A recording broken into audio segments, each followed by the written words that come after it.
My parents told everyone they'd had triplets, yet they kept me concealed in the. Can you imagine living your entire life as a secret, hidden away, always watching, never truly living? Because that was my reality for 13 years, a ghost in the basement, just a backup, a spare part for my identical sisters. But then came the night they tried to harvest my kidney, and my sisters shattered a window, along with my parents' monstrous secret, exposing everything to the whole neighborhood. My parents had told everyone they had triplets.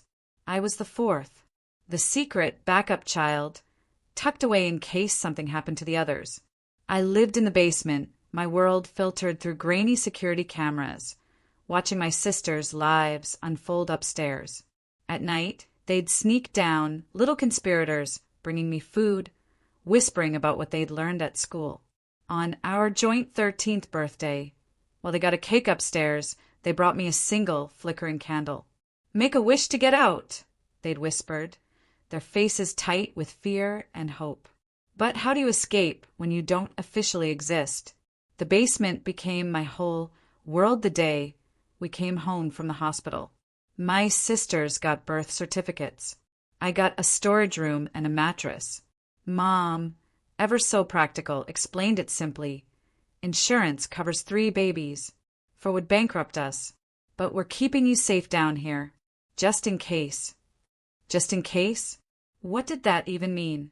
I watched their first steps, first words, first day of school, all labeled on the screen. Lily, camera 1. Emma, camera 2.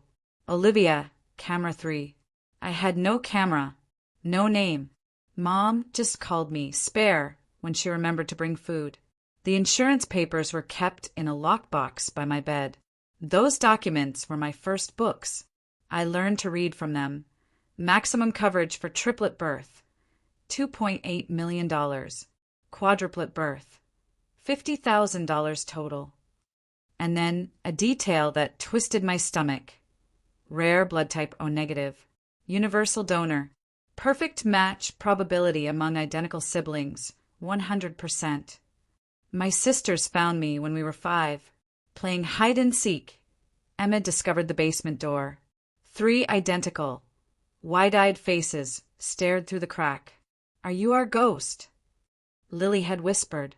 After that, they came every night, waiting for our parents snoring, creeping down with stolen dinner scraps. Olivia taught me to read better. Emma showed me math. Lily's drawings plastered my cold, concrete walls. "Why don't you live upstairs?" they asked. "Because I'm the emergency one," I'd repeated, the words chillingly hollow even then. I didn't truly understand until Olivia got sick. She was 8 when doctors found problems with her kidneys. I watched my parents on the monitors, pacing the living room. "We have options," Mom's voice echoed through the speaker. "We've been smart. We've been prepared." That night, my sisters didn't come down. I saw them on the screens, huddled in their room, crying. The next morning, Dad came down, medical kit in hand. "Just some tests," he said too brightly. "Standard stuff." The needle hurt. Vials of my blood filled one by one. 6 of them. He checked my eyes, my reflexes, pressed on my stomach where my kidneys were. "Perfect," he muttered. "Absolutely perfect." Olivia got better with medication. And after that, the basement door locked from the outside. But the notes started appearing under the door. "We're trying to find a way. We won't let them hurt you. You're our sister, not spare parts." Years crawled by. I exercised grimly. Had to keep the spare parts in good condition. Studied, smuggled textbooks. I watched my sisters live, go to school, make friends. Every birthday, 3 candles upstairs, 1 candle downstairs. Same wish every single year. When we turned 12, Emma broke her arm badly. Bone through skin. On the monitor, I saw my parents exchange a look. Dad's hand went to his pocket, where the basement key usually was. "No," I whispered to the empty room. "Please no." But Emma's arm healed. The key stayed in his pocket. The worst part wasn't the isolation, the scraps, or the concrete bed. It was watching their lives, knowing I existed only as their walking medical supply, a ghost child waiting to be harvested. Once, Lily tried to tell a teacher about her other sister. The school called our parents. That night, I watched Mom calmly explain Lily's imaginary quadruplet, a trauma response. So creative, so troubled. Therapy was recommended, and the lock on my door upgraded to digital. Our 13th birthday. I sat in the dark, listening to the party upstairs, laughter, music, voices of kids I'd never met. At midnight, my sisters snuck down, a cupcake with one flickering candle. "Make a wish," they said, tears streaming down 3 identical faces. "Wish to get out. We're going to help you. We promise." I closed my eyes, blew out the candle, wished for the only thing I'd ever wanted, to exist. But morning came, and I was still in the basement, still watching, still the emergency child, the spare parts, the ghost that only 3 people in the world knew was real. That afternoon, Mom came down again. More tests, more vials. "Just checking everything's working properly," she chirped. "Can never be too prepared." She paused at the door. "You know you're loved, right? We kept you. We could have given you away, but we kept you. That's love." The door locked. The red light blinked. In that moment, a decision crystallized in my mind like ice forming on glass. I couldn't wait for them to save me. I couldn't depend on wishes or hope. If I wanted to exist, I had to make it happen. I started small. Every time Mom or Dad came down for tests, I memorized their routines. Dad checked his phone exactly 3 times. Mom hummed the same tune while drawing blood. Creatures of habit. Habits could be exploited. The security cameras became my teachers. I studied my parents like a scientist studying lab rats. Dad left for work at 7:43 a.m., returned at 6:17 p.m. Mom grocery shopped on Tuesdays. They fought about money on the 15th. My sisters noticed the change first. During their nightly visits, they'd find me doing push-ups, running in place. I had to be strong, not just as spare parts, but as someone who could fight back. Emma smuggled a notebook in her math textbook. We developed a code. 1 tap on the pipes meant parents awake. 2 meant all clear. 3 meant emergency. The notebook became our planning document. I drew diagrams of the house from memory, marked exit points, blind zones. My sisters filled in details from upstairs. Creaky floorboards, silent windows where Dad kept his keys. The first real test came 3 weeks later. Olivia had a swim meet. Both parents would be gone for 4 hours. For hours of opportunity. I'd practiced picking the digital lock with hairpins my sisters smuggled down. The mechanism was simple once you understood it. That morning, I watched them leave, counted to 300. Then I went to work. My hands shook, but muscle memory took over. Click, click. The red light turned green. The door opened. For the first time in 5 years, without an adult present. The basement stairs looked impossibly tall.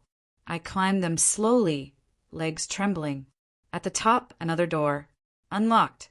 I pushed it open and stepped into a kitchen I'd only seen through screens. Everything was wrong. The proportions, the colors, the smells. Real life didn't match the grainy footage. I touched the counter, the refrigerator, a chair. Solid. Real. Proof I wasn't dreaming. Time was limited. I found Dad's study, searched his desk. Insurance papers, medical records, bank statements. I photographed everything with an old digital camera Emma had snuck down. Evidence. Proof I existed. In Mom's closet, a box labeled baby memories. 3 hospital bracelets, 3 birth certificates, 3 sets of footprints. Nothing for a 4th child. But underneath, wrapped in tissue paper, a 4th hospital bracelet. Baby girl D. Same date, same time, plus 3 minutes. I existed. I had proof. Then the garage door rumbled. They were home early. Panic flooded me. I ran, 3 stairs at a time, slamming the basement door. The digital lock clicked shut just as Mom's voice echoed in the kitchen. My heart hammered. They moved through their routine, oblivious. But Olivia knew. That night, she slipped me a note. They came home because Emma called, said she felt sick. We bought you time.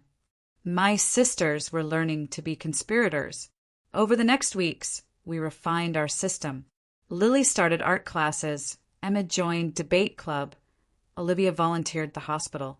Each activity meant time, opportunities for me to practice existing.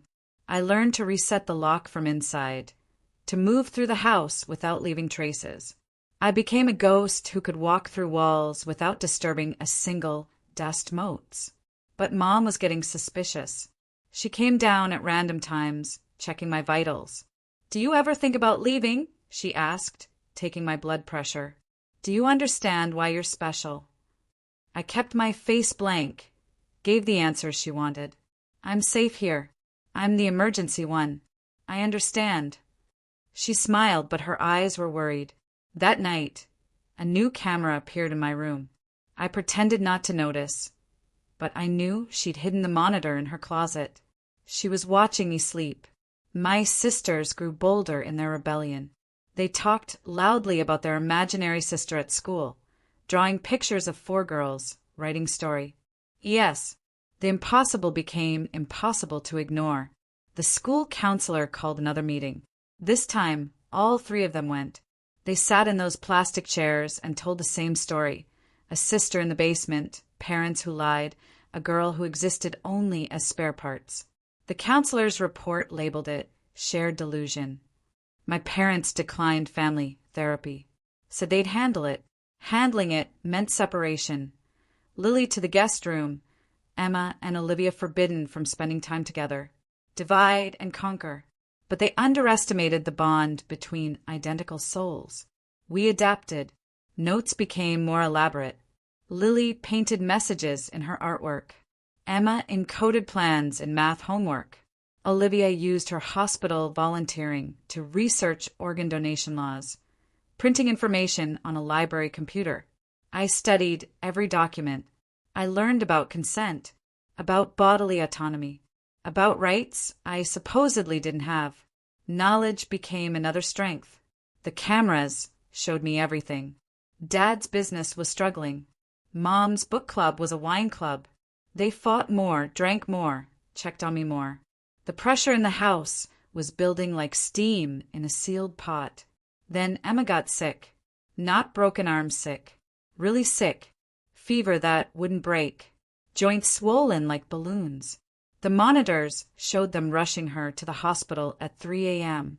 I pressed my face against the screen, trying to see through the pixels to her pain. The basement door opened at dawn. Both parents still in yesterday's clothes. Dad carried the medical kit. Mom held consent forms. "Just a precaution," she said, her voice tight. "Just in case. You understand, don't you? She's your sister."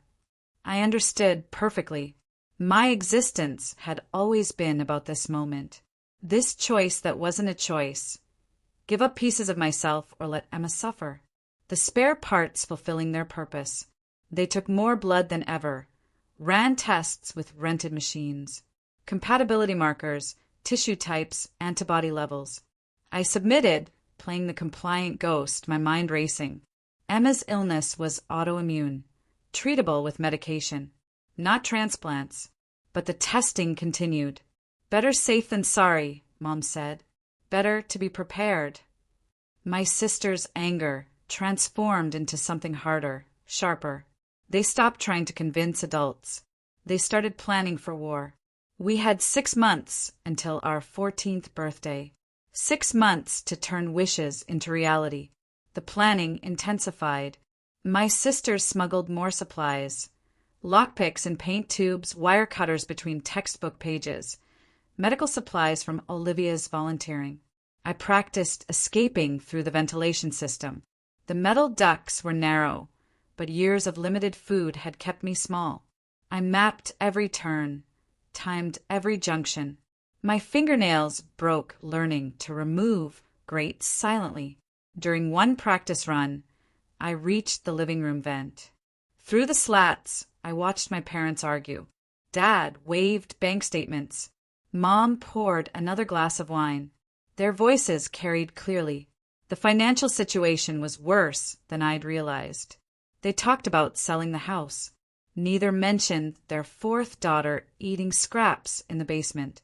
I crawled backward, dust coating my throat. Back in my room, I documented everything. Knowledge was ammunition. Their desperation made them dangerous, but also vulnerable. Mom's paranoia escalated.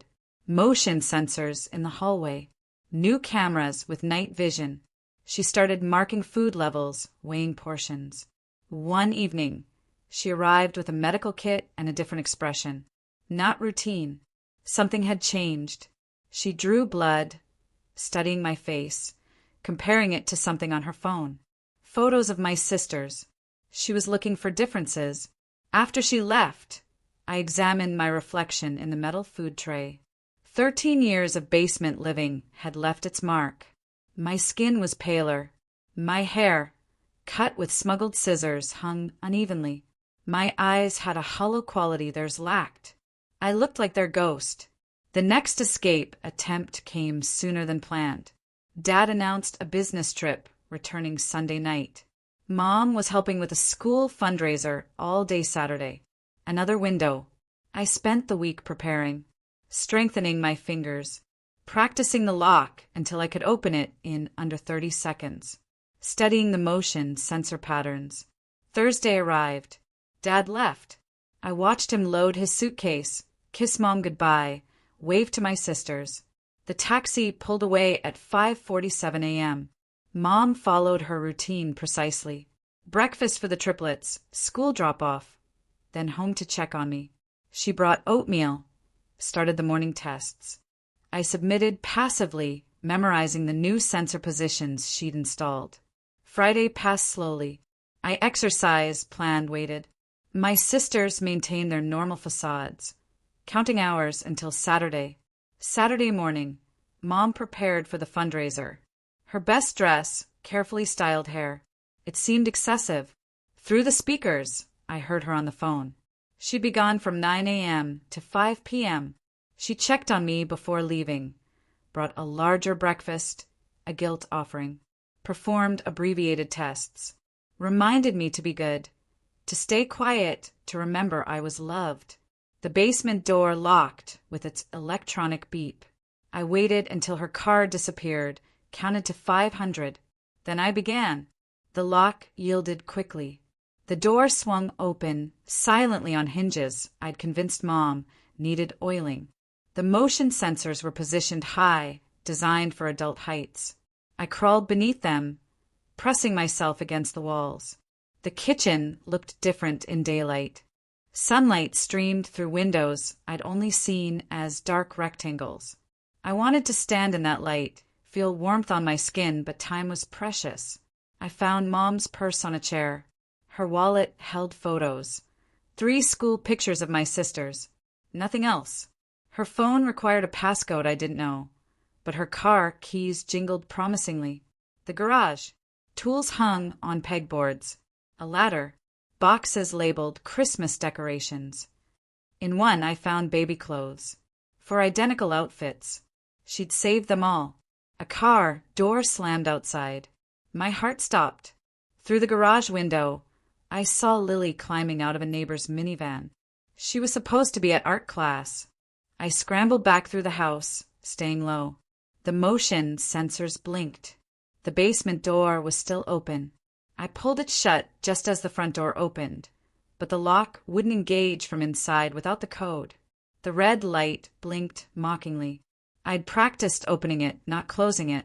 The door remained unlocked, evidence of my escape. Footsteps crossed overhead. Lily's familiar pattern.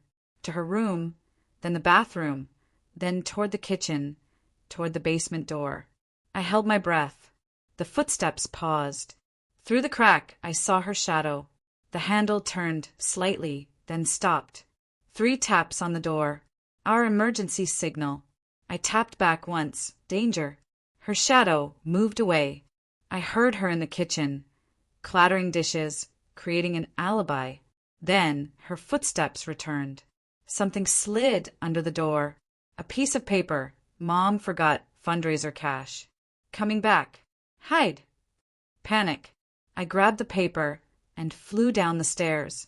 My room looked normal, but the unlocked door screamed my escape. Think, the ventilation grate hung loose from my practice sessions. I yanked it open and squeezed inside, pulling it closed behind me. Metal edges cut my shoulders as I forced myself deeper into the duct. Mom's car pulled into the driveway 2 minutes later. Her heels clicked on the kitchen floor, stopped at the basement door. The handle turned. Through the vent, I watched her enter my room. Her face went pale. She spun, checking corners, looking under the mattress. She ran back upstairs. Doors slammed, her voice calling my sisters' names. She returned to the basement, phone in hand, calling Dad. Her words came in fragments. The lock. She's gone. How did she find her? Then she noticed the ventilation grate, slightly crooked. Her eyes tracked the ductwork. She grabbed a chair, stood on it, pressed her face against the grate.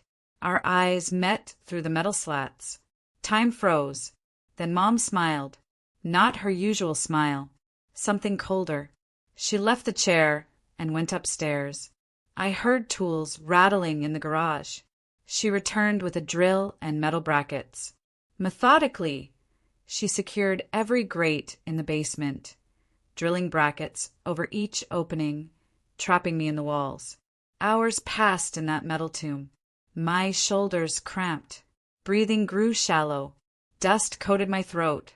Through tiny gaps, I watched her work, humming the same tune she hummed during blood draws. When she finished, she spoke to the ceiling. I always knew this day would come. Her voice carried through the ducts. I was prepared. The brackets were temporary, just until Dad got home. Then they'd extract me. Properly. Safely. Without damage to the merchandise. She left water bottles and energy bars on my mattress. A gesture of kindness, she called it. Proof of love. Then she went upstairs to wait. Through the ducts, I heard my sisters return. Normal conversation. Mom served dinner, helped with homework, tucked them into bed. The perfect mother to her visible children. Night fell. The metal grew cold. My body screamed, but I waited, listened, planned. Around midnight, soft scratching came from above. Metal on metal. One of the brackets loosened. A grate lifted. Olivia's face appeared, tears streaming. She reached down, pulled me up through the opening into the laundry room. My legs buckled. Pins and needles shot through every limb. Olivia held me upright, guided me to the bathroom. I saw myself in the mirror, dust-covered, bleeding from metal cuts, looking more ghost than girl. She helped me clean up, whispering urgently. Emma was keeping watch. Lily had created a distraction earlier, pretending to be sick. They'd stolen tools from the garage, worked in shifts to free me. But we couldn't leave. Mom had activated the security system. All doors and windows were armed. The code changed. We were trapped until morning. Olivia led me to their room. Emma and Lily waited, faces pale, determined. We huddled, for identical girls planning in whispers. They showed me what they'd gathered. Money saved from allowances, a backpack with supplies, phone numbers for emergency services. The plan was simple. When Mom opened the door, we'd run. All 4 of us. Get to the neighbor's house, call for help, prove I existed. But plans rarely survive first contact with reality. Mom didn't wait for morning. At 3 a.m., the bedroom door opened. She stood silhouetted against the hall light, holding the medical kit. Her eyes found me immediately among my identical sisters. She didn't speak, didn't need to. The message was clear. Come willingly, or watch your sisters suffer. I started to stand. Emma grabbed my arm. Lily blocked my path. Olivia stepped between me and Mom. 3 identical faces, set in determination. Mom's expression shifted. Surprise, anger, something like fear. She hadn't expected unified resistance. One disobedient daughter was manageable, for it was a crisis. She tried reasoning, explaining family loyalty, sacrifices, love requiring difficult choices. My sisters didn't move, didn't respond, just stood between me and our mother. The standoff stretched. Mom's phone buzzed. Dad texting from his hotel. She glanced at it, distracted. In that moment, Emma lunged for the medical kit. It flew from Mom's hands, contents scattering across the floor. Chaos erupted. Mom grabbed for Emma. Lily pushed her back. Olivia pulled me toward the window. The security alarm wailed as she smashed the glass with a lamp. Lights flashed outside. The alarm company's automatic response. Neighbors' windows lit up. Dogs barked. The outside world intruded on our family secret. Mom froze. Calculated. The alarm would bring questions. Police investigations. For identical girls. One undocumented. Her careful construction crumbling. She made her choice. Ran to the security panel.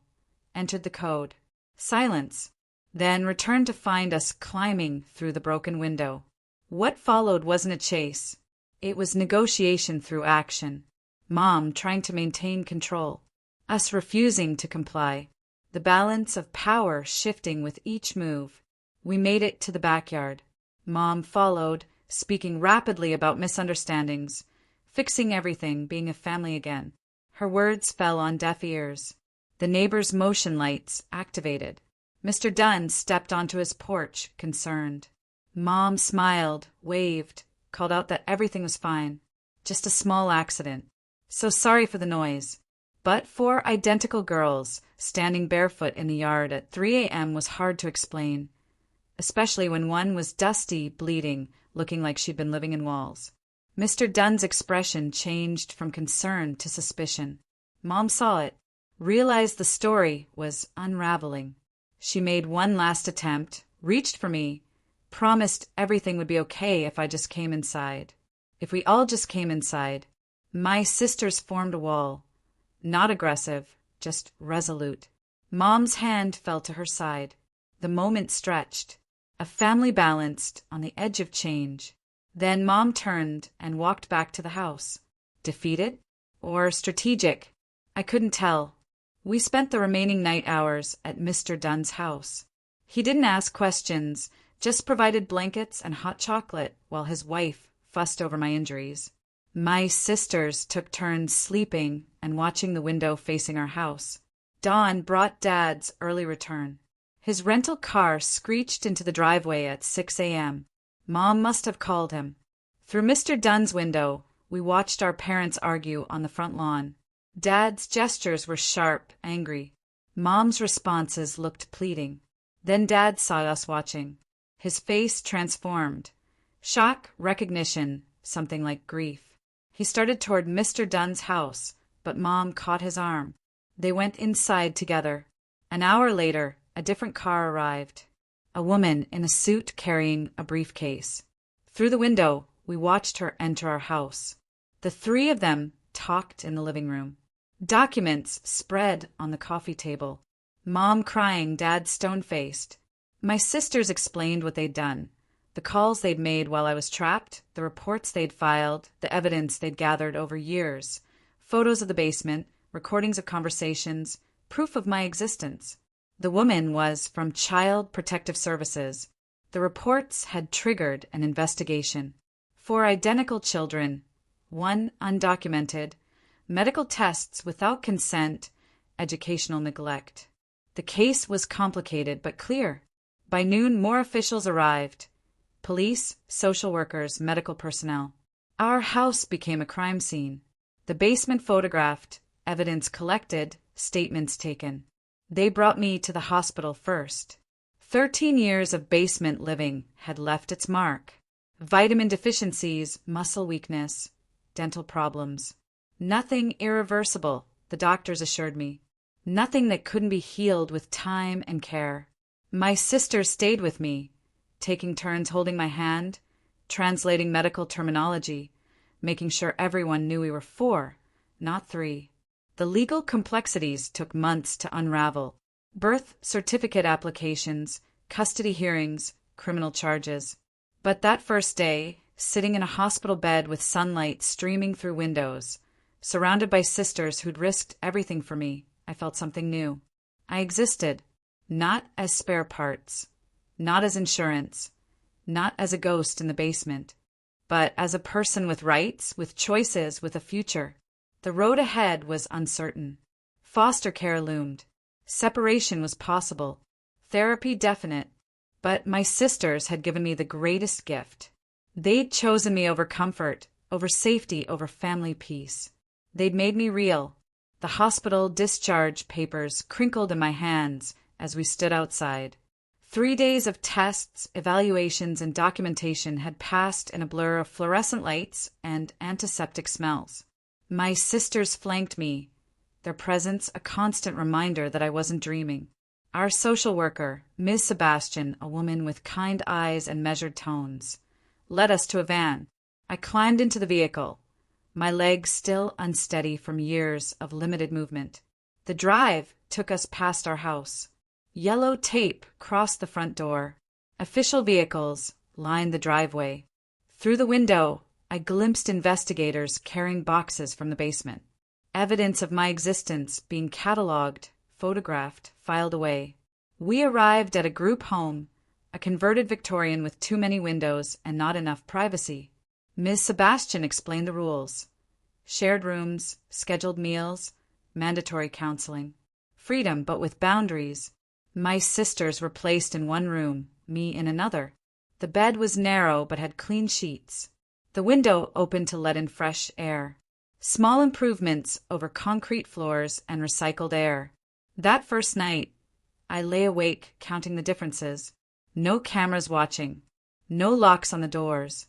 The ability to walk to the bathroom without permission.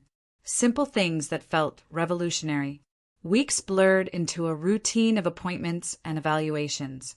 Psychologists tested my cognitive development. Doctors monitored my physical recovery. Lawyers prepared documentation for my legal existence. Each professional added notes to an ever-growing file about the girl who'd lived in a basement. My sisters attended the same appointments when possible. We sat in waiting rooms for identical faces drawing stares. They helped me navigate insurance forms, medical terminology, legal procedures. Together, we learned the bureaucracy of becoming real. The custody hearings began 6 weeks after our escape. I watched from a wooden bench as lawyers argued about our future. Mom and Dad sat at separate tables, their own attorneys whispering strategies. They looked smaller in the courtroom, diminished without the power of locked doors and security cameras. Evidence mounted. Basement photographs, medical records showing years of unauthorized blood draws. The insurance documents that reduced me to a financial calculation. Each piece building a case for why we couldn't return home. Mom took the stand on the third day, wearing the same best dress from the failed fundraiser. Her testimony painted a picture of difficult choices and maternal love. She'd kept me safe, she insisted, protected me from a world that wouldn't understand. Fed me, educated me, never abandoned me. Dad's testimony focused on financial pressures, the insurance system that penalized larger families, the medical bills that would have bankrupted them. He presented spreadsheets, as if my existence could be justified through careful accounting. My sisters testified together, a united front of matching faces and shared determination.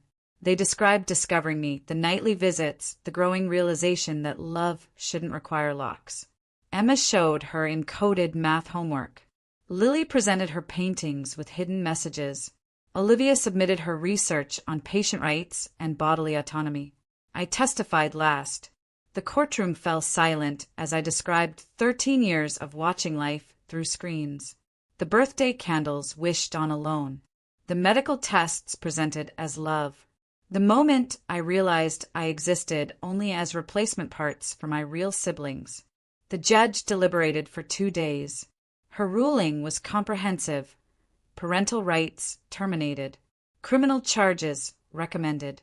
a restraining order preventing contact until we turned 18. The gavel came down with finality on the family we'd been. Foster placement came next. The system struggled with 4 identical teenagers who refused separation. Most families couldn't accommodate quadruplets. Group homes meant splitting up. Ms. Sebastian worked tirelessly, making calls, filing petitions, seeking exceptions. The solution came from an unexpected source.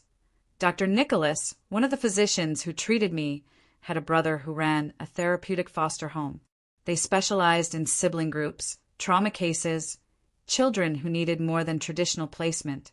2 hours away, but it meant staying together. We moved on a Tuesday. For matching suitcases filled with donated clothes and new documentation. The therapeutic home was a sprawling farmhouse with separate wings for different sibling groups. We were assigned the East Wing, for bedrooms connected by a common area. The house parents, Mr. and Mrs. Dunn, not our neighbor but equally kind, understood the importance of maintaining sibling bonds. They gave us space to adjust, time to learn how to exist in a world with choices. I struggled with the freedom at first. 13 years of confinement had left habits hard to break. I hoarded food until Mrs. Dunn gently explained the kitchen was always available. I asked permission for everything until Mr. Dunn reminded me that basic needs didn't require approval. School enrollment was challenging. My education consisted of smuggled textbooks and stolen lessons from my sisters. Placement tests revealed gaps in my knowledge, but also unexpected strengths. They started me in a modified program, catching up on 13 years of missed formal education. My sisters attended the local high school while I worked with tutors. We developed new routines, morning breakfast together, afternoon study sessions, evening walks where we processed the strangeness of our new reality. Physical therapy addressed years of muscle atrophy and confined movement. Each session pushed boundaries, muscles remembering how to function beyond survival. Group therapy sessions at the foster home brought together children with different traumas but similar needs. I learned that basement prisons came in many forms, that survival looked different for everyone. Individual counseling with Dr. McVictoria, a specialist in cases like mine, was harder. She had gentle methods of drawing out memories, examining the complex psychology of being raised as spare parts. We worked through layers of conditioning, beliefs instilled by parents who saw me as insurance rather than a daughter. The legal proceedings continued. Criminal charges were filed against our parents. Fraud for the insurance claims, child endangerment, unlawful imprisonment.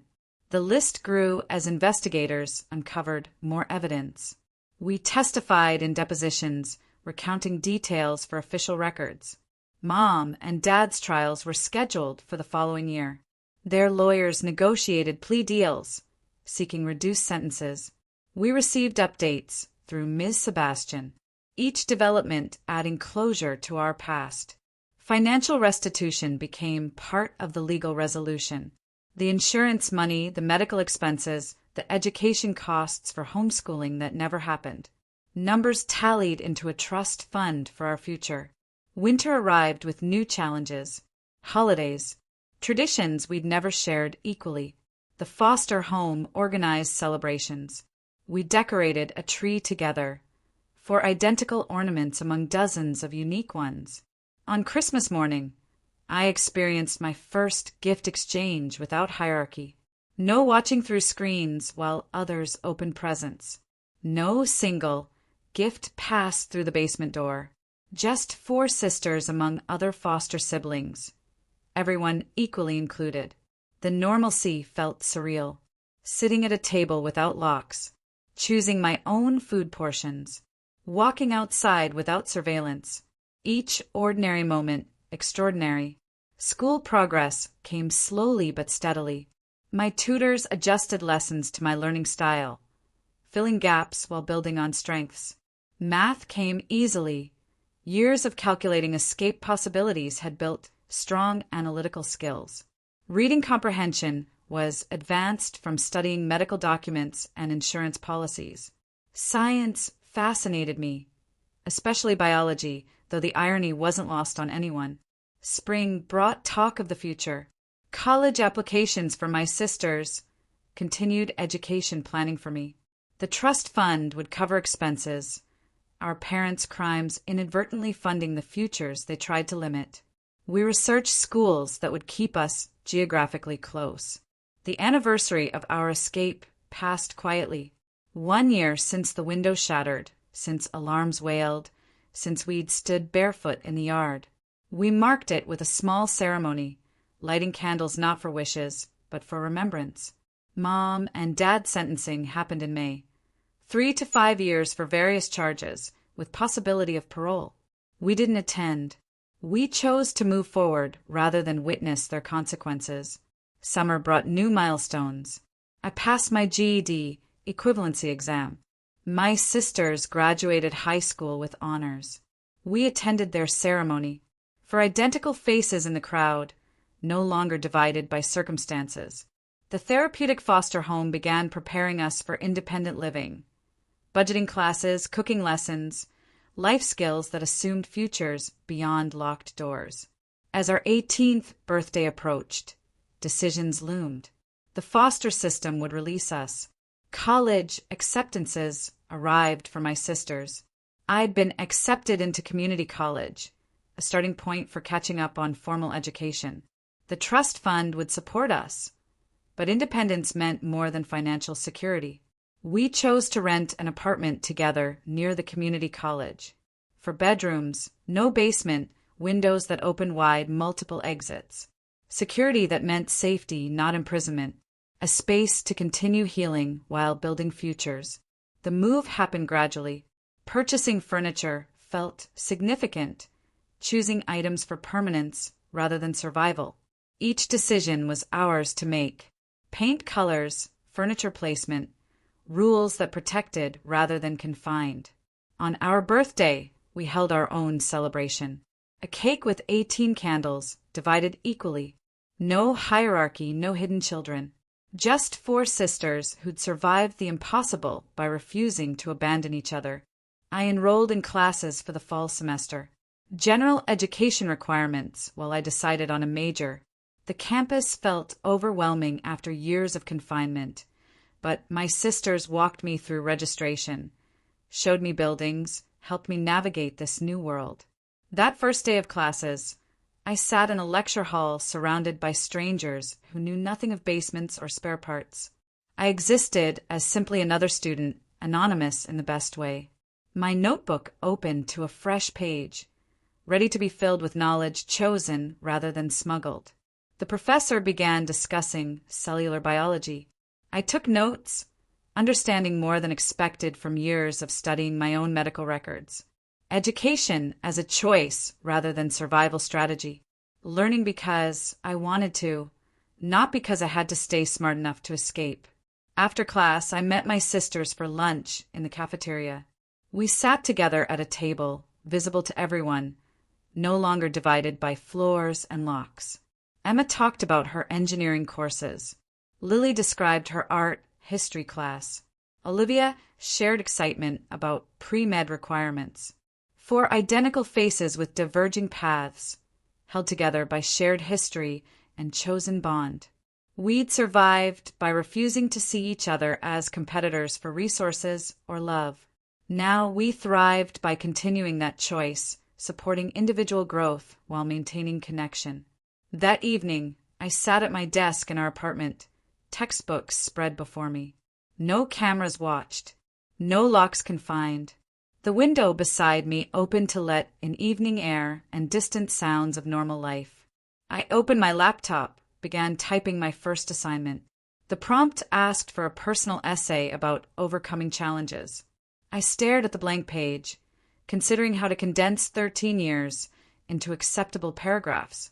How to explain existence as insurance without sounding fictional. How to describe freedom to those who'd never known confinement. I began simply. I spent 13 years preparing for a life I wasn't supposed to have. The words flowed. Truth finding its way onto the page, not for sympathy or shock value, but as testimony that survival took many forms, that families could be prisons and love could be locks, that existence itself could be an act of rebellion. My sisters studied in the living room, their presence a comfortable backdrop.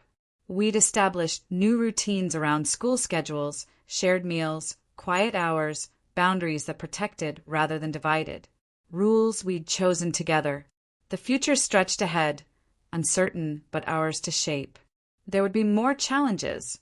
Relationships to navigate without the framework of hierarchy, career decisions without predetermined roles, the ongoing process of learning to exist as more than someone's contingency plan. But tonight, I had homework to complete, classes to attend tomorrow, a life to build from the foundation of finally being real. I typed steadily, no longer a ghost in the basement, but a student with assignments, a sister with choices, a person with a future. The essay concluded as midnight approached. I saved the document, closed my laptop, prepared for bed. Through my window, city lights twinkled with possibilities. Somewhere across town, in separate cells, our parents served their sentences. But here, in this apartment, for sisters continued the process of turning survival into living. I set my alarm for morning classes, plugged in my phone, turned off the lamp in darkness that I could banish at will. I fell asleep to the sound of my sisters breathing in nearby rooms. No longer spare parts, but whole people. We'd claimed our existence through refusing to be divided. The alarm would bring tomorrow's challenges, new lessons, continued healing, the ongoing work of building lives worth living. But tonight, we were simply four sisters who'd chosen each other over comfort, truth over silence, freedom over safety. And that choice, renewed daily in small acts of independence and connection, was how we continued to exist, not as anyone's backup plan, but as ourselves, complete, real, free. This journey taught me that even when your existence feels impossible, you can fight for your right to be real. What do you think? Would you have found the courage to break free, or stayed hidden in the shadows? Tell me your thoughts in the comments below. I'm genuinely curious to hear what you'd do.